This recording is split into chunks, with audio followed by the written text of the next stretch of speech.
welcome everyone to another episode of Conscious Couture podcast. Today we have someone very special with us, all the way from Lisbon, Portugal, and she has a brand that is unique in every sense. We have on this podcast the brands that call themselves sustainable because they truly are. But this brand, along with sustainability, has a very unique clothing line. Today we have with us the owner of Kapable, Mélissa, with us, and it's such a pleasure to have you with us, Mélissa. Thank Thank you for you. joining us on this podcast. Thanks a lot. Thank you, Sumana. It really is a pleasure. Thanks a lot. So when I first came across your brand, the first thing that caught my eye was definitely, yes, it's a sustainable brand, but then I always look for what part of it is sustainable. Then I saw that, okay, you have a clothing line based on the inspiration is the inner strength, inner heroism of people, which is I thought was wonderful. And then as we spoke more about your article, then we realized that you have a very unique, I would say, rich heritage that you come from. So Yes. my first question that I would like to ask you is, how do you think your unique heritage contributes to the ethos of the brand that you have formed? Um, it really is, my heritage is like the behind the scenes. I like to say that God led me here to help people because I'm half African and half European, and unfortunately, I never fitted into any of the cultures because for Africans, I will always be white, and for Europeans, I will always be black. And as a little girl, it was very hard to fit and keep to feel that I was accepted. And I believe that today Kapable is a little bit of telling people that it's okay to be different, but no matter what you go through, you can make a difference. You can do better every day to help others and, of course, the planet. And at the end of the day, that's the best thing we can do. So, Right, that's a very powerful message. That yes, it could. I can only imagine how hard it must have been as a young child to go grow up in these circumstances, feeling of not belonging to any particular community. So even through that you have grown so much, and you're still so optimistic, and you're so like I would give an example. You have helped me since you've been supportive and encouraging of me since the beginning. So thank you for that. And not just people, you take care of the planet as well, which is why you have a sustainable brand now. yeah. So if I could ask, when you started, there are many aspects of sustainability that a fashion brand can think of. Somebody wants very natural fabrics only, somebody wants a clean production line. So, what did you want to start with in sustainability? Actually, at the beginning, when I always wanted to have a fashion brand, but the more I learned about the fashion industry, it was like Kapable cannot be just any brand. It has to be a brand that respects the planet, respects the people who make the clothes, and my goal was always to make Kapable affordable as much as possible, but respecting the behind the scenes, the people who are dedicated making the clothes, so that they are also people. So I think we have to respect that, and of course the planet. When we take care of the planet, we take care of ourselves, of our children, our future. So at the beginning, it was that the goal. So Right, that is an important consideration. I loved how you said that you can save the planet but also be affordable. I whenever I speak with friends or people who are kind of trying to explore sustainable brands, the only thing I hear is they are also high end, they are also expensive. So in that sense, your brand, the products are beautiful as well as affordable, which is very nice. Thank Which, you. yeah, which brings me to the next question, which is, how is the sustainable fashion landscape in Portugal right now? Do we have enough brands, affordable brands? Um, yes and no. A brand that is affordable in Portugal and sustainable is like a second-hand brand, clothing brand. When a brand wants to make the clothes from the beginning and use sustainable materials, we end up having a more high price, but because the materials are so expensive and all the how can I say, all the chain, we have to respect the suppliers, the people who make the clothes, the people who are in the landscape, so unfortunately it's not very easy to have an affordable sustainable fashion brand, but I believe it's growing. The concept is growing in Portugal. Fast fashion still has a big demand in Portugal, and I believe that the reason is because the way we have low wages and lack of education about sustainability. But with the fashion revolution, things started to change, and I believe we are going to a good path. I believe that things are changing step by step, and Portugal will be. Portugal is actually known by the good production we have here in Portugal, but the wages are still low here. So that's a big fight in here. Right. That's nice to hear that it is going to get better with time. Initially when I came across fashion revolution, I was totally, amazed. I mean, this is great. And Yeah. then the more I talk to the brand owners, the designers like you, and I see that it has positively affected almost every brand and their owners who are trying to make a difference. And it's so nice to see that all of you are thinking about this wage problem, because fast fashion brands and the low wage and the garment workers issue is something that happens the most very close to where I live. I live on the eastern side of India, very close to Bangladesh. So this entire place, we have this struggle. Yeah. I'm just so happy that all of you are thinking about this. So thanks a lot. Now, there is another way you also contribute positively to this. You source your hand woven fabrics from Ivory Coast. Mhm. And Yes. I was very happy to hear from you that for the first time. So I would like to know what is the process that you go through over there, and through that, how it helps the local workers in Ivory Coast. Mm. Okay. I was born in Ivory Coast, so I have family there. And whenever someone travels, I have the opportunity to buy the fabrics.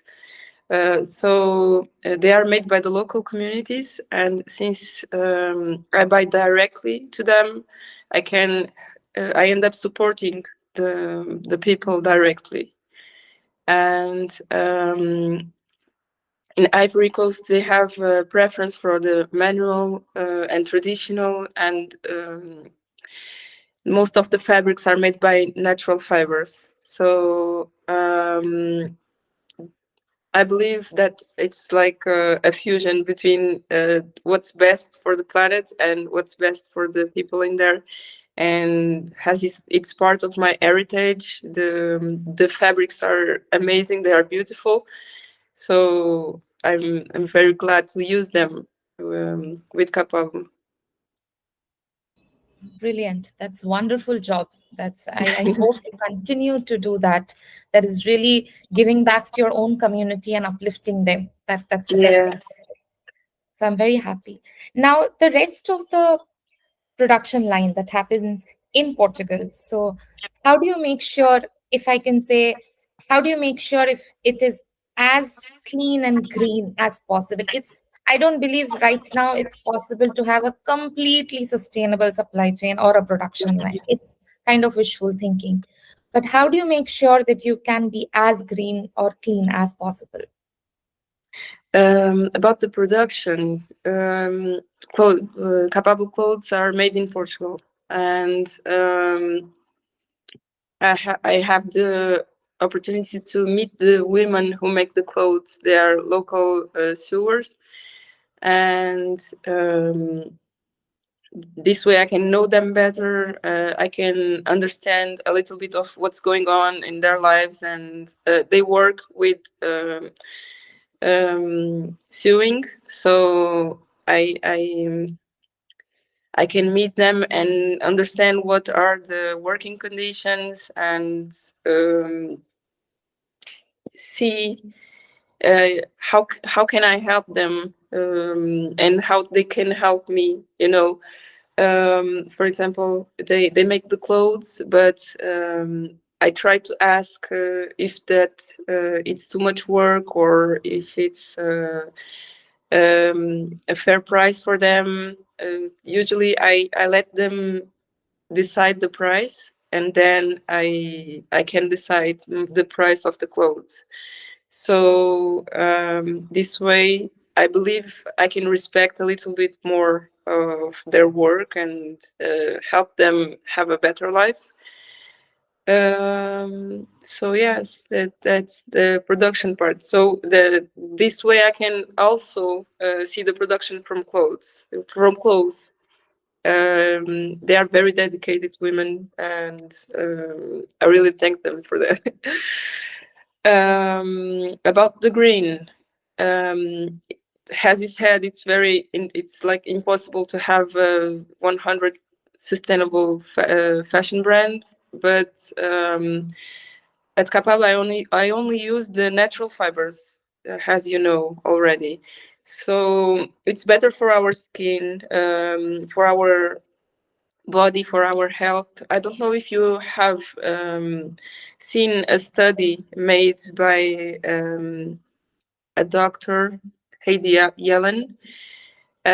She made a study about the frequency of the fabrics, and the natural fabrics have a better frequency than the synthetic fabrics. They are better for our skin. Actually, the synthetic fabrics are, for example, our body frequency, it's about 100, and the synthetic fibers like polyester, rayon have like 15.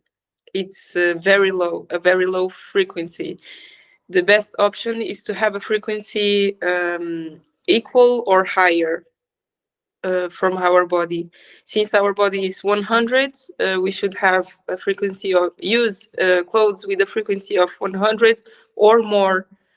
And natural fibers have that. Have organic cotton has 110, a frequency of 110. The linen has 500. It's like very good. Yeah, and the wool also. She also discovered that you can mix wool and linen, because as they have the same frequency, 500, sorry, 5,000, they end up together. They end up. I'm losing the.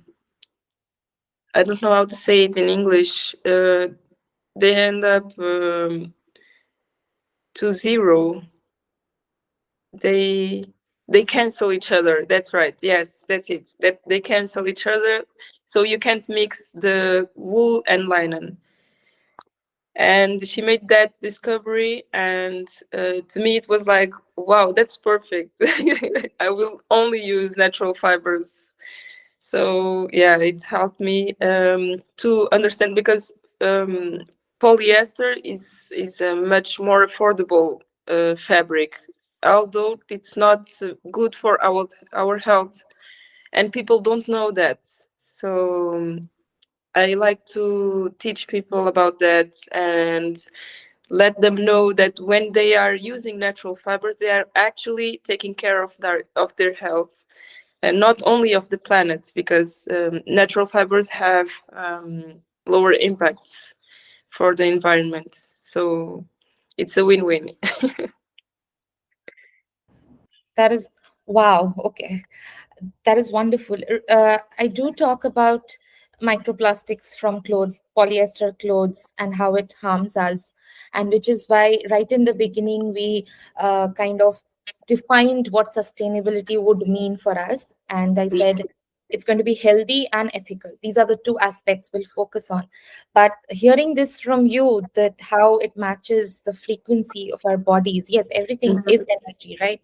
All matter is condensed energy. And I didn't know about this, so thank you. I just made a note while you were saying that I look at that study. Thanks a lot. I had no idea about this, that the fabrics, the fibers could impact your energy in your body so much. So Yes.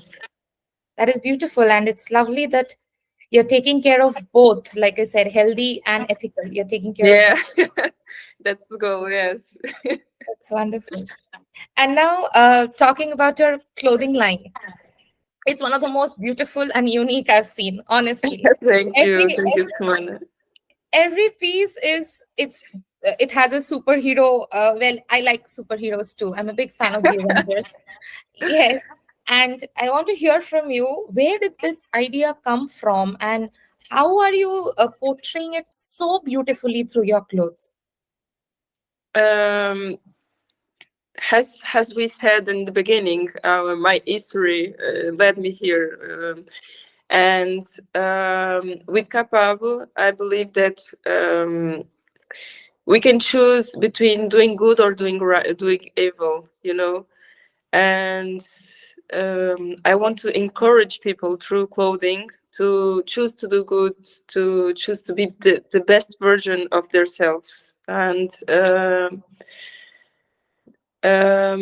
it's a bit of what superheroes do. They train themselves to the fight. They train themselves to be their best, in the best power they can, And Kapable it's a little bit. It's about that. It's a all the we named clothes after superpowers, so that people can remind themselves, that they are really capable of making a difference. They are really capable of changing somebody's day, And we try at Kapable to do that, to remind them of that.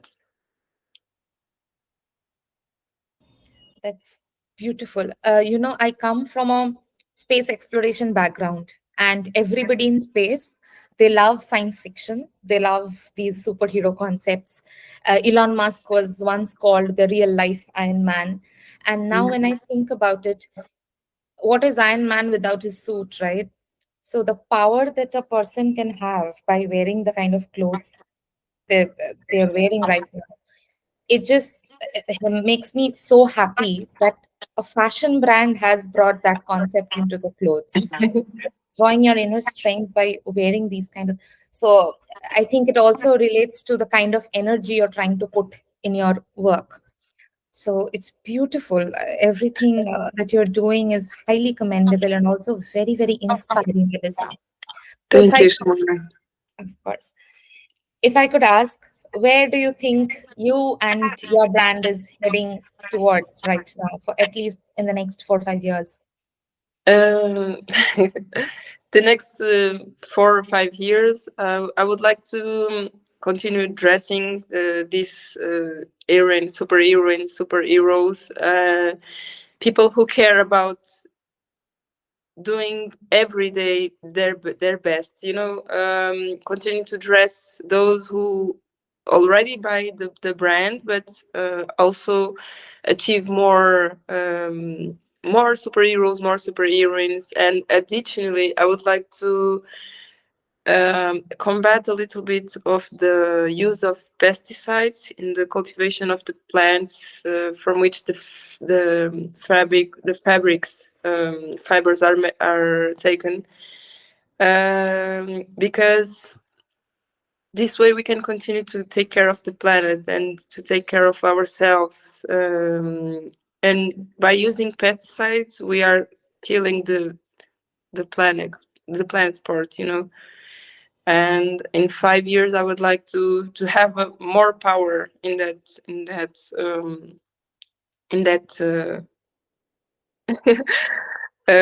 part of the chain.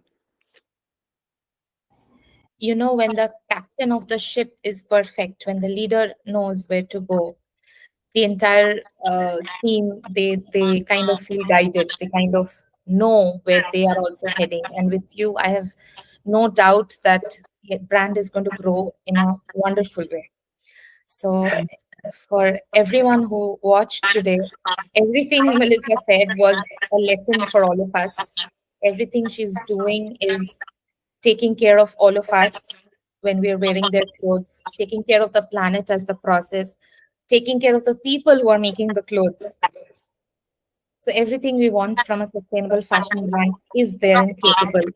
If you have not already, I would request you to go through the article that we published on Capable on our magazine. I will put the link in the comments. And I would also put the links to Capable Store's official Instagram page as well as their website so that you can go through their wonderful clothing line that we talked about today and feel inspired to do good for yourself as well as for the rest of us.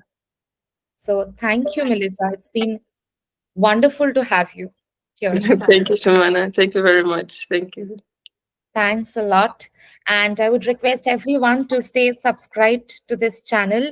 The people who are coming to the Conscious Couture podcast are facing a lot of challenges, but they're powering through because they know that we have reached a point where we need to do good in the fashion industry.